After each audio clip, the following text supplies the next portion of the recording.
We are in the largest city in Vietnam, Ho Chi Minh, also called Saigon. Despite the fact that there is 9 million population in the city, Saigon offers some of the most delicious and unique dishes, also drinks. Before we take you on a culinary journey, let's check out where we lived in Saigon. This is our Airbnb in Ho Chi Minh, and then leave the little paper sign with our names on it to welcome us into the Airbnb. Really cute. This is a place owned by apparently an interior designer. She did a really good job to make the tiny space looks pretty spacious. Yeah, let me show one of the nice part of this Airbnb. There is 2 couch seats, and in the middle there is a projector. So at night we'll project movie on this wall. There's a small table with 2 chairs, really random chairs over here, and then there's a little cute corner, quite Japanese style. And behind me, this is the bed, quite Japanese style. It's really close to the floor, like tatami. 5 seconds after he turns off the camera, what do you think happens? Above my head.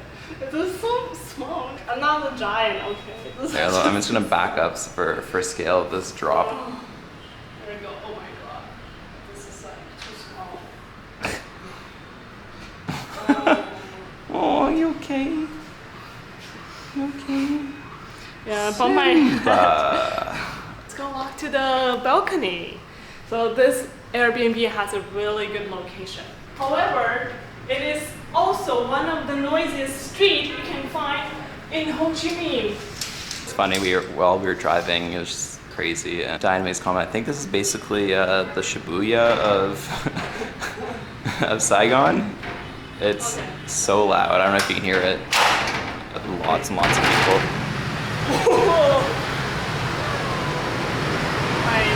Now you feel like fully immersed in the Ho Chi Minh city. Look at this rush hour. Now it's around 5 o'clock. After landing in Ho Chi Minh City and checking out our lovely Airbnb, it's time to find the best food around the corner. This is the high-rated Bahn Mi place that Alex found nearby our Airbnb. They have Café right here, pork floss. What is this? It's like buncha kind of meat. And deep fried steamed pork. It looks good. Oh, okay. Their dumpling actually is fun. Oh, yum. Really interesting. I will get a dumpling. Yes, It's a huge bun. Either chata or soybean milk. Okay, iced tea. We brought the dinner home so that we can enjoy the projected movie while having our dinner. Look like this, baby. Oh, it looks like this is how jalapeno looks like. The hidden pepper. Are you kidding me? After I recovered from the spicy Bahn Mi, on the second day, we went to a pho place to find out how the pho in Ho Chi Minh different from the one in Hanoi.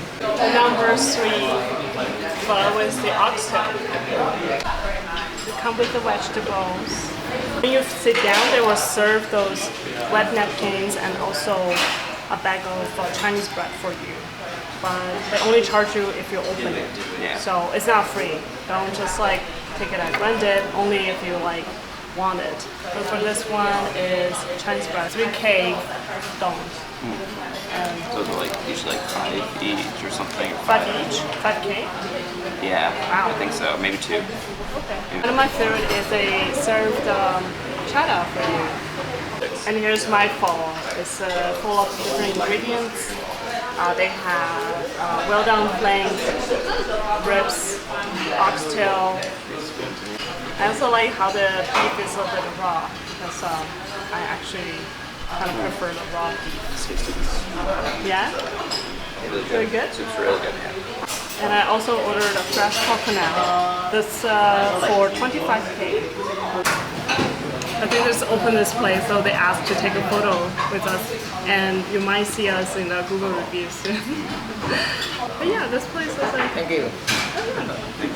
Oh, yeah. They have AC here, which is really important right now. Like Ho Chi Minh is really aware. Here's the sides. They have pickled onion, chili sauce, and that one looks like, I don't even know what is this. Looks like a hot sauce. Should I try it? Yes. To try it out.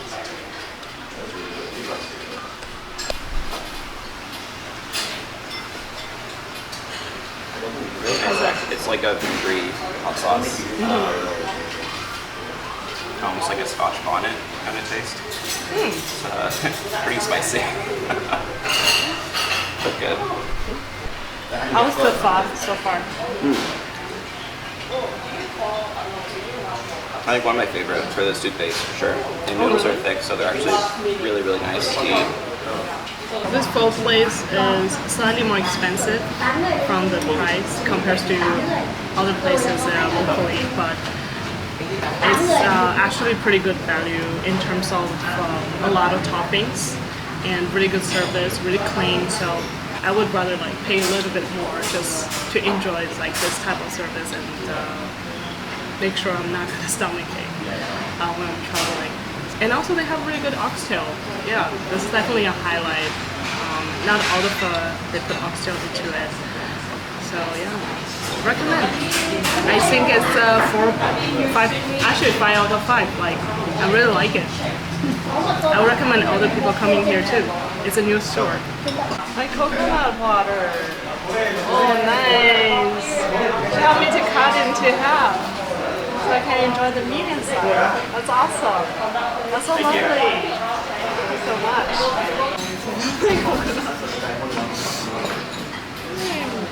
Oh, thank you. They're everything. Even the spoon. Oh, look at this. This is the coconut meat. Finally have it. So crunchy. I don't understand why they never cut it for you. They should cut every coconut. I feel like I already drink the half of the coconut water from the coconut itself, but after she cut the coconut into half and bring me a cup of coconut water, it's unbelievable. I don't think it's diluted. Or actually, I think it's a little bit watered down. Yeah, just a little bit watered down. Yeah, to make it look good. But I appreciate the intention here. This is awesome. Worth the value, you know. For 25K dong, you get a coconut water and coconut meat. Natural dessert after what? Really good. Of course, we will not skip our daily adventure exploring more Vietnamese coffee shops. So many choices for coffee. If you want to buy coffee beans as a souvenir, this is a place you can explore. Yeah, I just got a really pricey coffee. It was asked what her favorite one was, and it was the most pricey, of course. This is about 120,000 Vietnamese dong. Now see. I mean, it's not just the most expensive, but also the strongest coffee they offer in the store. It's pretty strong. I would just say it's just a very good Vietnamese iced coffee, really. I don't think there's anything like spectacular about it, but it's quite good. Dan, what's your reaction? It's really strong. It's really strong. It is strong. I'm gonna start vibrating after a half a cup for sure. Alright, don't drink it as if it's like a soda. There you go. I'll be worried if I finish that whole cup because I will be like million thoughts come into my mind. Yeah, let's not let that happen. The next coffee shop is a fantastic place to dine in. We find this coffee place called Cocoa Project, and it looks like a whole jungle inside. Look at this.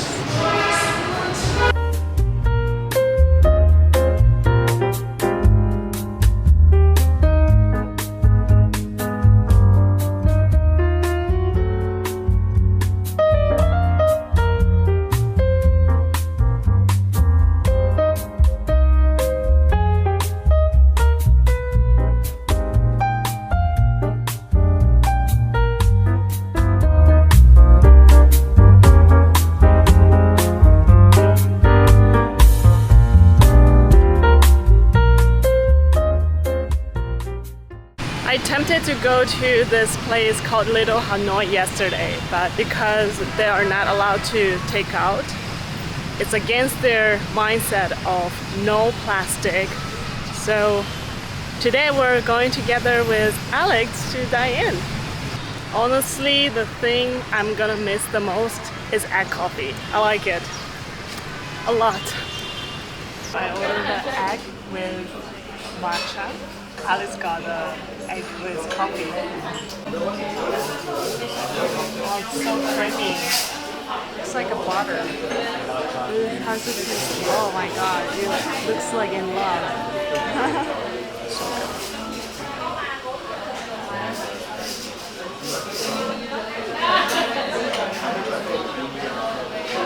There's a little bit of cinnamon in there. I have a little bit of cacao powder on the top. I want to try it. So this time we're gonna try with matcha. I have to mention, because they say no to plastic, their straw for the drinks is actually made from bamboo. So it's a recyclable materials. I'm gonna enjoy the top first.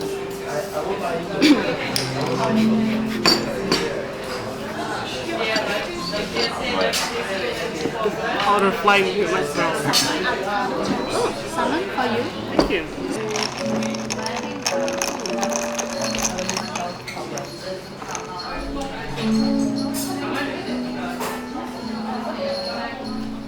Really interesting. This is the first time I'm trying whipped egg with matcha. I don't think it works as good as whipped cream with coffee. The reason is because matcha is not that bitter. It's like it's on your mouth. So cute. It's actually quite sweet. So the butterness and the pure sweetness going together make up like some other strong flavor to balance it. Yeah, I would prefer egg with coffee rather than the egg with matcha, but still it's kind of like a nice dessert. Worth trying. And let's try a piece of salmon avocado toast. Oh, really smooth. The fatness of avocado and also fatness from the salmon that blend in together. And then you have the little bit of the bitterness from the rye bread and tastes surprisingly good. Wait a second, they have raisin inside the bread. It's like dry fruit, yeah. It's really interesting, really good aftertaste. A sweet and acidity taste. Another thing I really like about this coffee shop is they're really promoting the feminism. On their wall you can see there like the list of the pictures of the women, different skin color, different ethnicity, different ages. Yeah, it's just lovely to see how they're trying to empower women and being vocal. Oh, and the one last thing about this coffee shop is they're really considerate and caring. If you visit their store, they will refill your water bottle for free. If it's a rainy day, they will provide you a free raincoat to make sure that you can get home not getting wet. For other drinks and food, we paid around $18. I'm always impressed and appreciate that Vietnamese open breakfast business early, but there's a time the breakfast truck was right under our window early in the morning. Woke up 6 o'clock in the morning, not as planned, because you probably can hear in the background there is a food trucker or street food trying to sell something. I don't even know what this guy trying to sell. But it's really loud, and I don't understand why he record his voice and put it into the loop. Does it really help him to sell things? I don't think so. It's just only being really annoying. No, it doesn't. I hope him, please do not come back tomorrow morning. Tomorrow morning will be the last morning, so I really want to have a good memory in this Airbnb. Now close to 8, he's gone. At least his audio is turned off. Finally, I can go back to sleep, or I just start my day. That's the wrap of this episode. There are going to be more videos about Saigon. We will also take you to other destinations like Japan and Korea. So stay tuned. I will see you in the next episode.